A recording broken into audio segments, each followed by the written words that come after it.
In this podcast, we want to talk about the legacy of the Crusades. It is simply impossible to understand the size of the legacy of the Crusades. They represent a complex manifold of faith, history, and strategy. We need chronostrategy to fully imagine their impact. It's not a question of historical data because the tale of the events belongs to a chameleon. To be more concise, we can say that there is a strong component of memory of future in this legacy. The crusade is a more abstract object of civilization which goes beyond the boundaries of many societies. Due to that, crusade is a part of the history of mankind. That's why we shouldn't restrict this term to something which is specific only to few centuries. Because even in that case, we have to consider at least two extensions of this core. But it's better to consider the sense of the crusade as an abduction of this initial blend of history and strategy because it's impossible to avoid the transcendental part of faith. The sword of crusade is an alloy of truth and freedom. There is no relation with any social or even fake peace.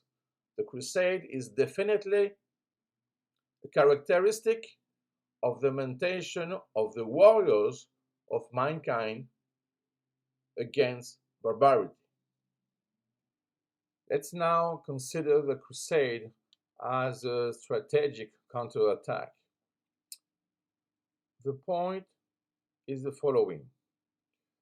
The best defense is the attack, as Napoleon says.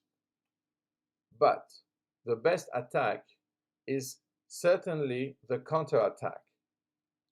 The core of this strategy is to be robust to the first attack.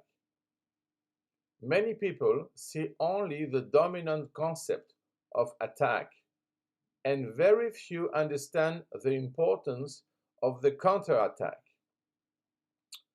Everybody can make an attack, but only a few can conduct a successful counterattack because they first have to survive to the attack, understand its structure and its weakness to create a network of thoughts and, of course, a strategic mix to get the desired result of the vision.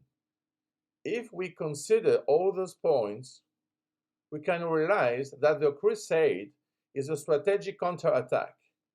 In this frame, it is a part of the struggle of mankind against barbarity and its expansion. The problem is the exclusivity. As far as we accept to be different and in different places, there is no problem. But when someone decided that we must be all the same everywhere, then we have a real problem because exclusivity produces oppression and spoliation. When you forbid the access to the pilgrims, when you kill them because they just want to go to the Holy Land, you have to accept the existence of a strategic counterattack. It is the crusade.